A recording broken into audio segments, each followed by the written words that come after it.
श्री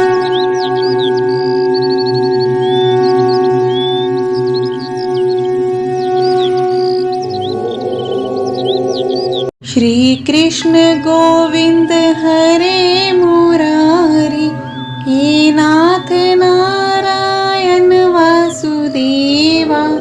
हरे कृष्णा। प्रिय भक्तों, आज हम पुराणों में वर्णित दिव्य इंदिरा एकादशी की दुर्लभ कथा कहेंगे। पितृपक्ष एकादशी को इंदिरा एकादशी कहते हैं। इस दिन व्रत करने से पितरों की 7 पीढ़ियां पापों से मुक्त हो जाती हैं। पितृपक्ष यानी अश्विन मास के कृष्ण पक्ष में पड़ने वाली एकादशी। ये एकादशी बहुत ही खास होती है। ये व्रत सीधे पितरों से जुड़ा हुआ है।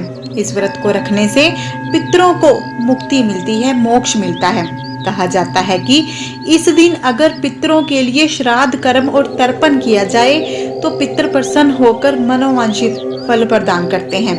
यदि आप किसी कारणवश पितरों का श्राद्ध नहीं कर पाए तो इस व्रत को करने से पितरों को, पूर्वजों को श्राद्ध के समान ही फल प्राप्त होता है।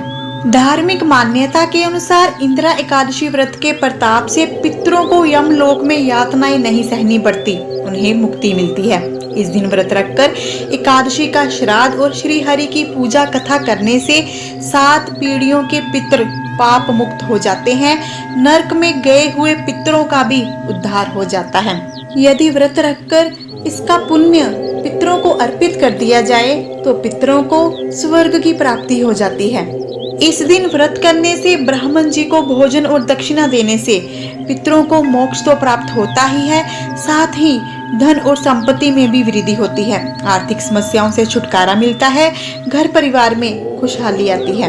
तो आइए भक्तों, हम आपको पावन इंदिरा एकादशी का महत्म्य कथा सुनाते हैं, क्योंकि केवल कथा श्रवण से ही हमसे जाने अनजाने में हुए पाप, गलतियों से हमें मुक्ति मिलती है। इसलिए आप सभी भक्तों से हमारी प्रार्थना है कि आप इस कथा को संपूर्ण सुने और अधिक से अधिक अपने जानने वालों को शेयर करें, ताकि आपको पुण्य की प्राप्ति हो। तो कर लीजिए श्री गणेश जी को स्मरण, क्योंकि हम करने जा रहे हैं पावन कथा का आरंभ। जय श्री गणेश। महाभारत के युद्ध में मृत्यु को प्राप्त हुए अनेकों सखे संबंधियों की आत्मा को शांति देने के लिए, मोक्ष देने के लिए धर्मराज युधिष्ठिर श्री कृष्णा जी से इंदिरा एकादशी के बारे में पूछते हैं। धर्मराज युधिष्ठिर जी कहने लगे कि हे भगवान, अश्विन कृष्ण एकादशी का क्या नाम है, इसकी विधि क्या है, इसका फल क्या होता है, सो कृपा करके कहिए। भगवान श्री कृष्णा जी कहने लगे कि इस एकादशी का नाम इंदिरा एकादशी है। ये एकादशी पापों को नष्ट करने वाली और पितरों को अधोगति से मुक्ति देने वाली होती है। हे राजन, ध्यान पूर्वक इसकी कथा सुनो। इस कथा के श्रवण मात्र से ही वाजपेयी यज्ञ का फल मिलता है। प्राचीन काल में सतयुग के समय में महिष्मती नाम की एक नगरी में इंद्रसेन नाम का एक प्रतापी राजा धर्म पूर्वक अपनी प्रजा का पालन करते हुए शासन करता था।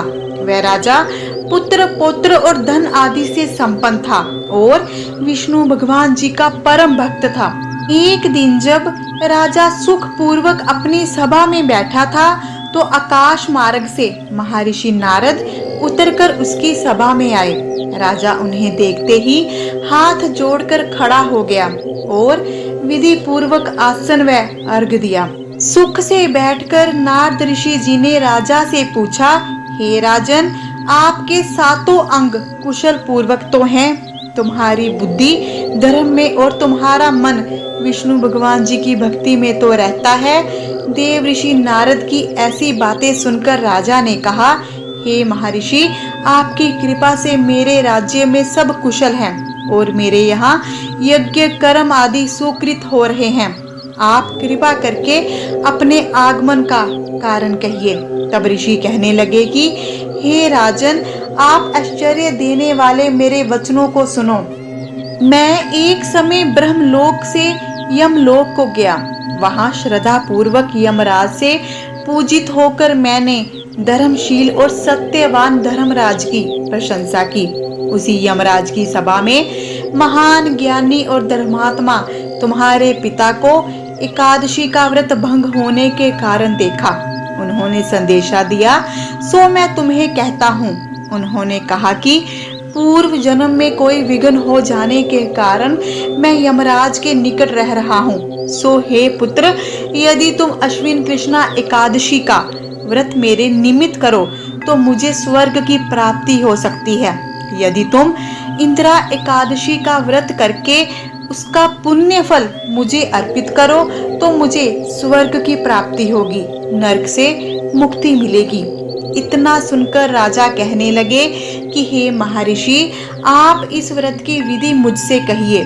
नारद जी कहने लगे, अश्विन माह की कृष्ण पक्ष की दशमी के दिन प्रातः काल श्रद्धा पूर्वक स्नान आदि से निर्वित होकर पुनः दोपहर को नदी आदि में जाकर स्नान करें। फिर श्रद्धा पूर्व पितरों का श्राद्ध करें और एक बार भोजन करें। प्रातः काल होने पर एकादशी के दिन दातुन आदि करके स्नान करें। फिर व्रत के नियमों को भक्ति पूर्वक ग्रहण करता हुआ प्रतिज्ञा करें कि मैं आज संपूर्ण भोगों को त्याग कर निराहार एकादशी का व्रत करूंगा। हे भगवान, हे पुंडरीकाक्ष, मैं आपकी शरण हूँ, आप मेरी रक्षा कीजिए। इस प्रकार नियम पूर्वक शालिग्राम की मूर्ति के आगे विधि पूर्वक श्राद्ध करके योग्य ब्राह्मणों को फल आहार का भोजन कराए और दक्षिणा दे। पितरों के श्राद्ध से जो बच जाए उसको सूंघ कर गाय माता को दे और धूप दीप गंध पुष्प नैवेद्य आदि सब सामग्री से ऋषिकेश भगवान का पूजन करें। रात में भगवान के निकट जागरण करें। इसके पश्चात द्वादशी के दिन प्रातः काल होने पर भगवान का पूजन करके ब्राह्मणों को भोजन कराएं। भाई बंधुओं स्त्री और पुत्र सहित आप भी मौन रहकर भोजन करें। नारद जी कहने लगे, हे राजन, इस विधि से यदि तुम आलस्य रहित होकर इस एकादशी का व्रत करोगे तो तुम्हारे पिता अवश्य ही स्वर्ग लोक को जाएंगे। हे राजन, इस व्रत की महिमा मैं कह ही नहीं सकता। ये व्रत सर्वोपरि है। इस व्रत को धारण करने से तुम्हारे पिता को मोक्ष तो मिलेगा ही, साथ में तुम्हें धन दौलत समृद्धि की भी प्राप्ति होगी। तुम्हारा राज्य सुखप्रद रहेगा। यदि तुम संपूर्ण निष्ठा से संकल्प लेकर विधि पूर्वक इस व्रत को धारण करते हो, संपूर्ण करते हो, तो तुम्हारे पिता को मोक्ष अवश्य मिलेगा, उन्हें स्वर्ग की प्राप्ति हो जाएगी। इतना कहकर नारद जी अंतर ध्यान हो गए। नारद जी के कथन अनुसार राजा द्वारा अपने बांधवों और दासों सहित व्रत करने से आकाश से पुष्प वर्षा हुई और उस राजा के पिता गरुड़ पर चढ़कर विष्णु लोक को गए। राजा इंद्रसेन भी एकादशी के व्रत के प्रभाव से अपना राज्य सुख पूर्वक करके अंत में अपने पुत्र को सिंहासन पर बैठाकर स्वर्ग लोक को प्राप्त हुए। हे युधिष्ठिर, यह इंदिरा एकादशी के व्रत का महात्म्य मैंने तुमसे कहा। इसके पढ़ने और सुनने से मनुष्य सब पापों से छूट जाते हैं और सब प्रकार के भोगों को भोगकर वैकुंठ को प्राप्त होते हैं। यदि तुम भी अपने सखे संबंधियों की आत्मा को शांति देना चाहते हो, संतुष्टि देना चाहते हो, उनकी आत्मा को मोक्ष प्रदान करना चाहते हो, तो तुम्हें भी निष्ठा पूर्वक इस व्रत को करना होगा।